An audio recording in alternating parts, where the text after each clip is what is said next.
आज टेंस के अंदर फ्यूचर कंटिन्यूअस टेंस पढ़ेंगे। कंटिन्यूअस के नाम से आपको पता है कि काम चल रहा है, जारी है, लगातार है। प्रेजेंट कंटिन्यूअस है, वर्तमान में चल रहा है। पास्ट कंटिन्यूअस है, आप पुराने समय में जो काम जारी था, कंटिन्यू था, उसकी बात कर रहे थे। और फ्यूचर कंटिन्यूअस में आगे जो काम जारी रहेगा उसकी चर्चा इसमें करेंगे। लेकिन इसमें थोड़े से कंफ्यूजन है, उसके बारे में हम चर्चा करते हैं। जैसे ये सेंटेंस है, मैं, इस पे ये आएगा कल इस समय है, मैं कल इस समय यात्रा कर रहा हूंगा। कल यानी आने वाले कल, मैं आने वाले कल को इस समय ट्रेवलिंग कर रहा होगा। ठीक है, मैं कल इस समय खेल रहा हूंगा, हुआ वह तो हो गया होगा सही। वह कल इस समय खेल रहा होगा, तो वह कल आने वाले कल का जो ये इस समय होगा, एट दिस टाइम टुमारो इसको कहते हैं। आने वाले कल इस समय खेल रहा होगा, यानी कल की बात फ्यूचर के कार्य को कंटिन्यूटी बता रहा है। समझने की कोशिश करो, ये सेंटेंस है, वह खेल रहा होगा। अब यहां आप ऐसे नहीं होगे कि हिंदी में इसकी पहचान अगर आप ऐसे कर लोगे कि रहा होगा या रहा होगा, इनमें फ्यूचर कंटिन्यूअस नहीं है। इस कंफ्यूजन में मत रह जाना। रहा होगा है इसमें, लेकिन फ्यूचर कंटिन्यूअस नहीं है। वो ऐसे नहीं है जैसे किसी ने आगे पूछा कि मोहन, वेयर इज मोहन, मोहन कहाँ है, तो आप कहोगे कि वह खेल रहा होगा। इसका मतलब he is playing at present, वर्तमान में खेल रहा है वो। तो यहां पर ये एक आइडिया, संभावना व्यक्त कर रहा है बताने वाला आदमी कि शायद वो खेल रहा होगा, शायद वो पढ़ रहा होगा। तो रहा होगा का मतलब ये कतई नहीं होता कि आप इस चक्कर में ना रहे कि रहा होगा आ गया तो फ्यूचर है, इसमें फ्यूचर है, इसमें फ्यूचर है। लेकिन इन दोनों के अंदर ही फ्यूचर नहीं है, फ्यूचर कंटिन्यूअस टेंस नहीं है। यहां पर ये आइडिया लगा रहा है, संभावना व्यक्त की जा रही है। तो यहां पर आप क्या करोगे, वो चीज मैं बताऊंगा आपको। देखिए ये दोनों तरह की चीजें आती हैं, इसलिए मैंने यहां लिखा है। वह घर पर होगा, किसी ने कहा कि वेयर इज मोहन, तो उसने कहा कि वह घर पर होगा। इसमें भी अंतर है। इसमें हालांकि जो भी संभावना के लिए आप मॉडल का प्रयोग करोगे उसके बाद आईएनजी आएगा, लेकिन इसके अंदर ही would B at home, he must B at home, he may B at home, he might be at home, जिस तरह की संभावनाएं होंगी। तो यानी रहा है, रही है, आ रहे हैं, इसके अंदर इसमें फ्यूचर कंटिन्यूअस है और इनमें फ्यूचर कंटिन्यूअस टेंस नहीं है। अब देखिए, जब आपको ये पता चल, ये कॉन्सेप्ट आपको देखना बहुत जरूरी है, आप ये अंदाज नहीं लगा सकते।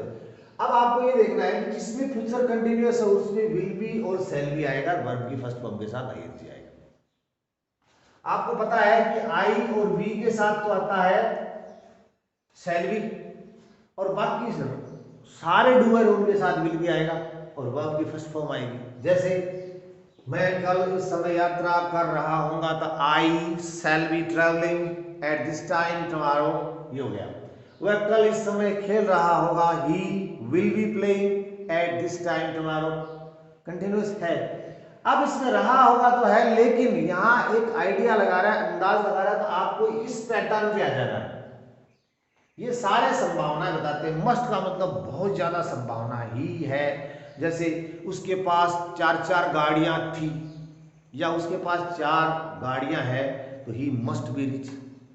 या आपने कहा कि जैसे कमरे के अंदर लाइट है, रात के 10 बजे हैं, स्टूडेंट है, तो आप ये अंदर ही must be reading, he must be reading eight this time, इस समय वो पढ़ रहा होगा, कमरे में लाइट जल रही है। इसका मतलब वो आपने एक आइडिया लगाया, और संभावना स्टूडेंट है तो संभावना कुछ ज्यादा है। कमजोर संभावना के लिए इसका प्रयोग, ये सारे संभावनाएं व्यक्त करते हैं। जब आप किसी सेंटेंस की संभावनाएं व्यक्त करते हो, ही वुड बी, वह कहां होगा, कि वह इस समय पार्क में होगा, पार्क में खेल रहा हो, he would be playing at park या in the park at this time कर सकते हो। He may be in the park, या he may be playing, he might be playing, he must be playing, he must be studying, तो ये आप करोगे कब, जब आप फ्यूचर की बात नहीं कर रहे हो, इस तरह का सेंटेंस होगा उसमें। अब इनमें भी देखो दोनों में अंतर है। इसके अंदर आईएनजी आएगा और इसमें नहीं आएगा, यानी इसका मतलब है होना, जस्ट होना, होने का काम हो रहा है, तो ही वुड बी। कैसे? जैसे वो जिसमें सिर्फ होना बताया जा रहा है इस समय बाजार में होगा, ही would be in the market. रहा होगा नहीं, वह बाजार में काम कर रहा होगा, तो ही वुड बी वर्किंग। अगर काम कर रहा है तो आप आईएनजी लगाएं, वरना इनमें से ये लगा के माइट वगैरह और सीधा यहां आ जाए। जैसे he must be playing at this time. यहां ये सॉरी मस्ट बी नहीं लगाया मैंने, यहां he must be playing at this time ING आया हुआ है ना, लेकिन अगर ही मस्ट बी देयर, वह वहां होना चाहिए, उसे वहां होना चाहिए, आईएनजी नहीं आया, सिर्फ होने का ही काम बता रहा है। तो अब आपको कंफ्यूजन ये देखना है कि यदि फ्यूचर बता रहा है और काम जारी है तो विल बी, शैल बी और आईएनजी करोगे। अगर संभावनाएं बता रहे कि भाई इस समय पार्क में पानी दे रहा होगा, ही must B watering the plants eight this time in the park, okay. He must be reading, he must be studying, और होने के अर्थ में सिर्फ ही मस्ट बी देयर, इस तरह से आप कर सकते हो। तो आपको ये कंक्लूजन हमारा ये रहा कि यदि हमें ये पता चल जाए कि फ्यूचर कंटिन्यूअस टेंस है तो हम दो वर्ब, हेल्पिंग वर्ब काम लेंगे, विल बी और शैल बी। आई और बी के साथ शैल बी काम में लेंगे और बाकी के साथ विल बी, और वर्ब की फर्स्ट फॉर्म के साथ आईएनजी आएगी। और उसमें ये होगा कि कल, आने वाले कल ये काम कर रहा होगा, आने वाले कल का काम जारी होने का बोध होता है। अब हम अफर्मेटिव सेंटेंस का प्रयोग सीखते हैं। अफर्मेटिव सेंटेंस सकारात्मक वाक्य, जब आपको ये पता चल जाए कि फ्यूचर कंटिन्यूअस है, आने वाले समय में काम जारी रहने का बोध हो रहा है, कंटिन्यू रहने का बोध हो रहा है, तब आप क्या करोगे? जब आपको कंटिन्यू का पता चल गया तब आप इन दो में से वर्ब लोगे, या तो विल बी या शैल बी, यानी शैल बी आप लोगे आई और वी के साथ, बाकी सबके साथ विल भी लोगे, और वर्ब भी फर्स्ट फॉर्म के साथ आईएनजी होगा ही। तो ये है वह कल इस समय खेल रहा होगा। सबसे पहले आपको जब ट्रांसलेशन करना होता है ना, तो आपको एक डूअर ढूंढना होता है। सब्जेक्ट, बहुत बड़े बड़े सेंटेंस होते हैं अखबार के अंदर, 3-3, 4-4 लाइन के सेंटेंस आ जाते हैं, वहां आपको कर्ता, काम करने वाला और डूअर ढूंढना होता है। डूअर कैसे ढूंढोगे? वर्ब का पता करोगे, इसमें काम क्या हो रहा है, वह कल इस समय खेल रहा था, तो काम हो रहा है खेलने का, ओके। खेलने को कहते हैं प्ले। ये खेलने का काम कौन कर रहा है? वह। तो वह है, यहां देखिए सब्जेक्ट चाहिए अपने को, तो हमने लिख दिया वह। ही के साथ या तो विल भी आएगा या आएगा शैल भी। शैल भी आई और बी के साथ आता है, बाकी साथ ये आता है। ये किसके साथ आएगा? आई, बाकी सबके साथ यही आएगा, तो ही विल बी। एक बात और बताऊं आपको, मॉडर्न इंग्लिश के अंदर ये खत्म हो चुका है, शैल का कोई प्रयोग नहीं होता है। लेकिन एग्जामिनेशन के लिहाज से अगर एग्जामिनेशन में क्वेश्चन आता है तो इस ये कॉन्सेप्ट आपका क्लियर होना चाहिए, उत्तर गलत हो सकता है। तो ही विल बी हो गया। अब वर्ब की फर्स्ट फॉर्म के साथ ING, play, he will be playing कल इस समय, एट दिस टाइम टुमारो। ये इसका ट्रांसलेशन है। ये सेंटेंस मैंने सरल इसलिए दिया है कि जो छोटे बिगिनर्स स्टूडेंट्स होते हैं, शुरुआत में जब टेंस सीख रहे होते हैं, उनके लिए कल इस समय की जरूरत नहीं। इतना देखो, वह है खेल रहा होगा, तो इसमें क्या करेंगे? खेलना तो हो गया, वर्ब कौन खेल रहा है? ही, तो करेंगे ही एंड विल बी, और प्लेइंग करेंगे। वो इस तरह का सेंटेंस बना सकते हैं, ही विल बी प्लेइंग। अब ये जो चीज है एट दिस टाइम एडवर्ब है, ये इसके आगे लग जाएगी तो यही सेंटेंस आसान हो जाएगा। हम कल इस समय अध्ययन कर रहे होंगे। देखिए दो चीज होते हैं, जबकि मैं वह पढ़ रहा है या वह पढ़ता है या वह पढ़ेगा, उसको हम एज ए रीड काम में लेते हैं, READ, रीड। जबकि गलत होता है रीड, क्या? STUDY, स्टडी, यानी अध्ययन करना, और इस दोनों में अंतर होता है। रीड का मतलब होता है जैसे जस्ट रीड आउट करना, उससे ज्ञान प्राप्त नहीं करना, जैसे अखबार पढ़ के या सूचना पढ़ के सुना रहे, उसको कहते हैं रीड आउट। भाषणों कहें से भाषणों। और अध्ययन करना, पढ़ना का मतलब अगर वास्तव में आप कुछ ज्ञान प्राप्त करने के लिए पढ़ रहे हो तो that is called study. Mohan पढ़ रहा है या मोहन पढ़ रहा होगा या मोहन पढ़ता है, तो मोहन इज स्टडिंग नहीं, इज स्टडिंग होगा, मोहन इज रीडिंग नहीं होगा। ठीक है, तो वह हम कल इस समय अध्ययन कर रहे होंगे, अध्ययन का होता है स्टडी। ठीक है, हम का हो गया वी। अब वी के साथ आएगा सेल, क्योंकि यहां लिखा है ना, ये दोनों हो गए, आई और वी के साथ सेल भी होगा, we shall be studying and कल इस समय एट दिस टाइम टुमारो।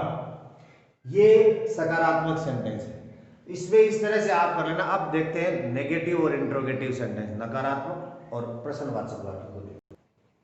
अब नेगेटिव सेंटेंस है अफर्मेटिव के बाद में। अगर नेगेटिव सेंटेंस होगा तो उसमें सब्जेक्ट प्लस विल से के बाद नोट आएगा, देन भी आएगा। जब ये टुकड़े होते हैं तो इसके बीच में नोट आ जाता है, वर्ब की फर्स्ट फॉर्म के साथ आईएनजी ऑब्जेक्ट और अदर वर्ड आ जाता है इसमें।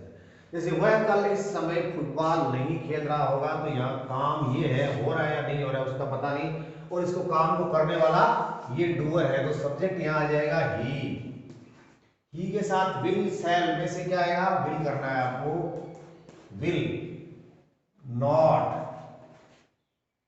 Negative sentence, he will not be, and playing verb की फर्स्ट फॉर्म के साथ आईएनजी, प्लेइंग फुटबॉल, और आगे जो एडवर्ब है वो आ जाएगा eight this time tomorrow, at this time tomorrow. ठीक है, ये इंटरोगेटिव सेंटेंस है, दो तरह के होते हैं आपको पता है। एक तो वो जो साइक्रिया शुरू होते हैं, जो WH वर्ड से शुरू होते हैं, साइक्रिया शुरू होते हैं, उनकी शुरुआत में क्या आ जाता है, और जो WH वर्ड शुरू होते हैं उनके बीच में क्या, कौन, कब, किसे, हिंदी वाक्य के बीच में आता है। क्या वह खेल रहा होगा, तो वह है, वह के साथ आएगा विल ही और बी। जब ये साइक्रिया के दोनों के बीच में आएगा सब्जेक्ट, विल ही बी, और फिर playing, will he be playing. अब आगे अगर एडवर्ब है तो कर दो, या will he be playing football, will he B playing at this time tomorrow. मैंने इसमें लिखा नहीं क्योंकि आगे उधर जगह थोड़ी कम थी इसलिए, वरना यहाँ will he B playing at this time tomorrow कर दो, या सेंटेंस को यही खत्म कर दो।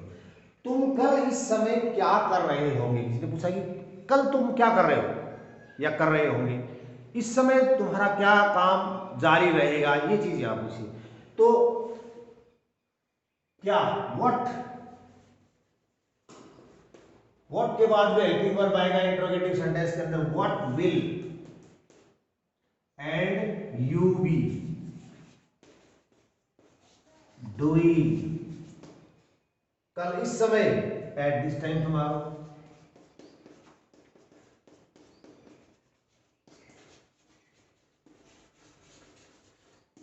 ये इंट्रोगेटिव हो गया। आप देखिए यहां पर क्या बन गया, विल से यहां बना है क्या, व्हाट से। इसके अंदर को आप जरूर समझना, क्योंकि जो विल शुरुआत के अंदर क्या आ जाता है, तब साइक्रिया आती है सबसे पहले, और इसके बीच में जब आता है क्या, कौन, कब, किसे, तब WH वर्ड से शुरू होता है। WH वर्ड के तुरंत बाद हेल्पिंग वर्ब आ जाती है। अब इसके करेक्ट फॉर्म ऑफ वर्ब के लिए मैं आपको एडवर्ब बताता हूं और थोड़ी सी ट्रांसलेशन बताता हूं। करेक्ट फॉर्म ऑफ वर्ब के लिए जितने भी टेंसेज होते हैं उनके एडवांस लेवल पे जो क्वेश्चन आते हैं, इस टेंस में बड़ा आसान काम है, क्योंकि इसकी दो ही कंडीशन है, दो ही एडवर्बियल है। अगर वो दो जिसको आप फ्रेजेस कह सकते हो, दो एडवर्बियल कह सकते हो, अगर ये आ जाए तो आपको बिना सोचे समझे बिना देखे एक तो ये है और एक ये है। अगर किसी सेंटेंस के अंदर ये दो एडवर्ब आ जाए और आपको टेंस भरना है तो आपके पास दो ही ऑप्शन है, नंबर एक विल बी, नंबर दो शैल बी। यानी ये एट दिस टाइम टुमारो किसी सेंटेंस में आ गया और आपसे करेक्ट फॉर्म ऑफ वर्ब भरवाया जा रहा है, एट दिस मोमेंट टुमारो आ गया और आपसे करेक्ट फॉर्म ऑफ वर्ब भरवाया जा रहा है, तो आप विल बी और शैल बी करके और वर्ब भी फर्स्ट फॉर्म के साथ आईएनजी कर देंगे। यानी आई और वी के साथ तो ये कर देना और बाकी सबके साथ ये करके आईएनजी कर देना, आपका सेंटेंस सही हो जाएगा। जैसे मैं एक सेंटेंस लिख देता हूं यहाँ पे, सी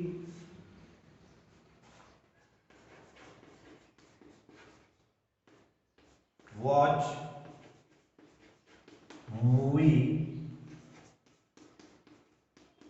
एट दिस टाइम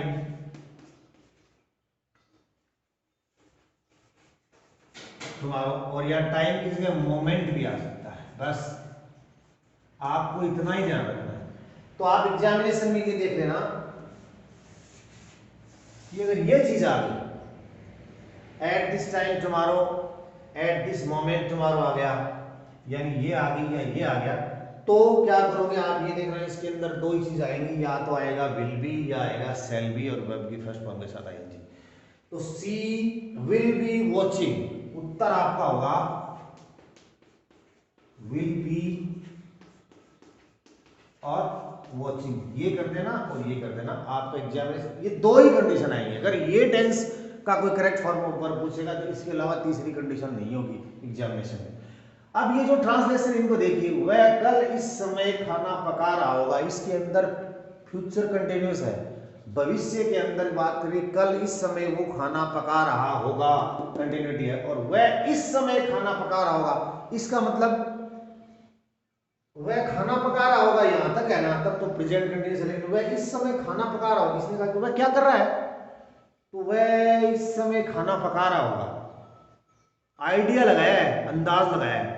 वह क्या कर रहा है, वह इस समय पढ़ रहा होगा, आइडिया लगाया, फ्यूचर नहीं है, जिसके अंदर कल इस समय आ जाए तो वो क्या है, फ्यूचर कंटिन्यूअस है। जिसमें सिर्फ इस समय और लास्ट में रहा होगा आ जाए तो वो संभावना है, और वो संभावनाएं व्यक्त करने के लिए आप इनमें से कुछ भी कर दो, कोई फर्क नहीं पड़ेगा। क्या क्या कर सकते हो, would be ING, may be ING,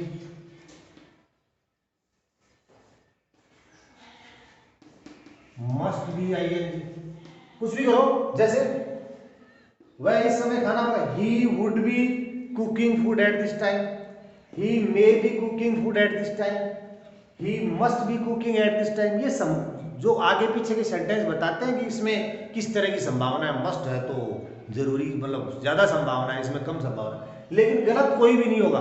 गलत तब होगा जब विल सेल करोगे, तो आप ये अंतर समझ जाओ इसमें क्या करना है। मोहन कल इस समय बाद में पानी दे रहा होगा, फ्यूचर कंटिन्यूअस है, लेकिन मोहन इस समय बाद में पानी दे रहा होगा, यहाँ संभावना है, यहाँ तीनों वुड भी करो, माइट मे भी करो, माइट भी करो, और माइट भी आ जाता है, माइट भी के साथ वर्ब भी आ जाती है, ठीक है। मोहन इस समय बाद में पानी दे रहा होगा। तो उम्मीद करते हैं कि आपके ये फ्यूचर कंटिन्यूअस अच्छे से समझ में आया, पर अच्छे से समझ में आया तो अच्छे वाले लाइक कर दो अभी।